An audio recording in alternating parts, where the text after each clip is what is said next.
ये है talks news network और आप देख रहे हैं पॉलिटॉक्स, राजनीति का कच्चा चिट्ठा।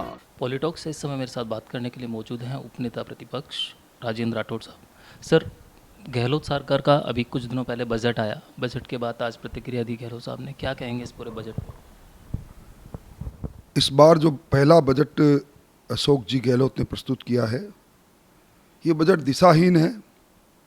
चुनाव के अंदर जन घोषणा पत्र के माध्यम से जो वादे इन्होंने किए थे, उन वादों को पूरा करने की ओर इस बजट में कहीं वित्तीय प्रावधान नहीं किया गया है।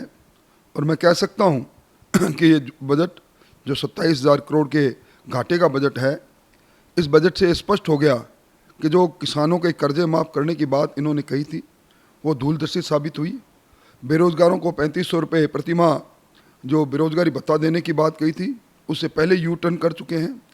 इस बजट में राजस्थान की आधारभूत संरचनाओं को मजबूत करने का कोई भी रोड मैप मुझे नज़र नहीं आया।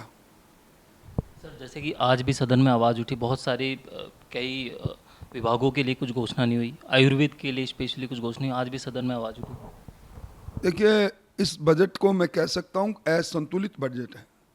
इस बजट के अंदर सामाजिक सेवाओं से जुड़े हुए जितने विभाग हैं, चाहे वो शिक्षा हो, चिकित्सा हो, आयुर्वेद हो, होम्योपैथ हो या समाज कल्याण के अनेकों अनेकों योजना हो, एक भी नई योजना ना तो इन्होंने घोषित की और ना ही पुरानी योजनाओं को किस प्रकार पूर्णतः वित्त पोषित कर सकते हैं, उसके बारे में कोई स्पष्टता से अपनी कोई बात कही।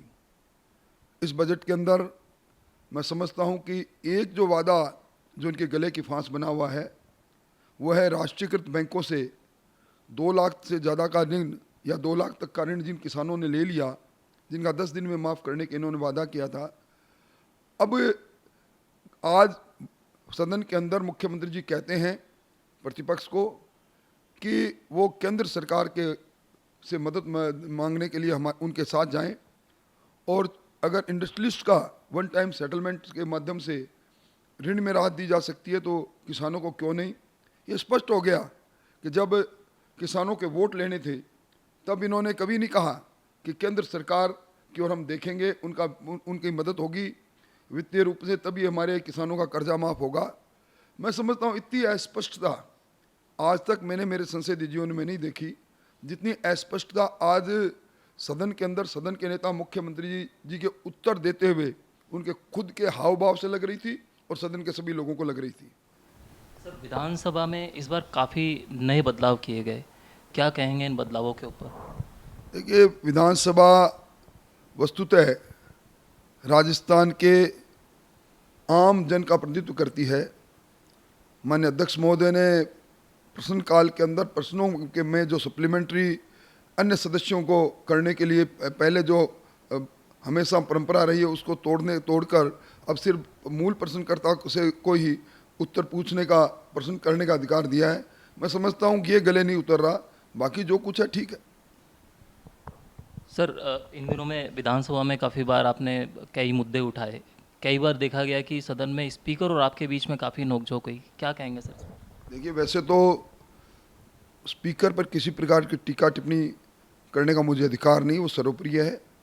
परंतु कई बार स्पीकर जब दलीय सीमाओं के अंदर आ जाते हैं तब निश्चित तौर पर कुछ बातों को लेकर आपस में मतभेद हो जाता है, जिनका सदन के अंदर उजागर अपने आप ही हो जाता है।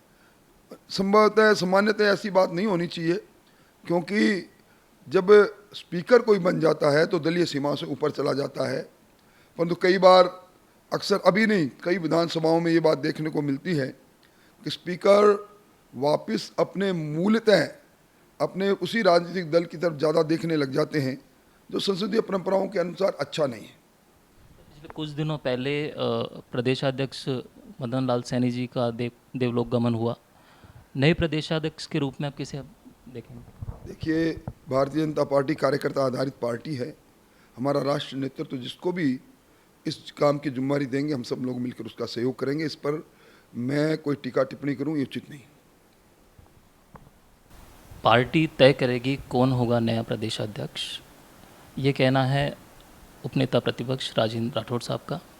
कैमरा पर्सन सत्तार के साथ संतोष मुदगल, पॉलिटॉक्स न्यूज, जयपुर। ये है टॉक्स न्यूज नेटवर्क और आप देख रहे हैं पॉलिटॉक्स, राजनीति का कच्चा चिट्ठा।